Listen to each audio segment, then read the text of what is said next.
ଆଜିର ଗୁରୁତ୍ୱପୂର୍ଣ୍ଣ ଖବର ଉପରେ ନଜର ପକାଇବା। ନଭେମ୍ବର ମାସ ଶେଷ ସୁଦ୍ଧା ମିଳିବ ସୁଭଦ୍ରା ଟଙ୍କା। 20 ଲକ୍ଷରୁ ହିତାଧିକାରୀଙ୍କୁ ହେବ ଉପକୃତ।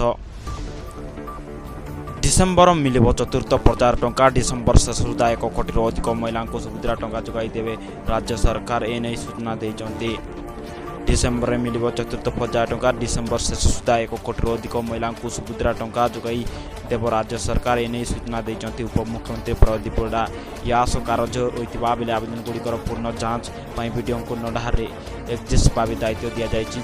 जिला स्तर में तहसीलदार और जिलापाल मंगल अधिकारी को नहीं 3 दिनिया कमिटी गठन कर कार्य होता अधिकारी अंगनवाड़ी दीदी मध्यम नोटिस हो जमींदार जो मानकर कार्य होती तहसीलदार और आरआई द्वारा आउ थे जांच कर प्रभावित परिड़ा कहते।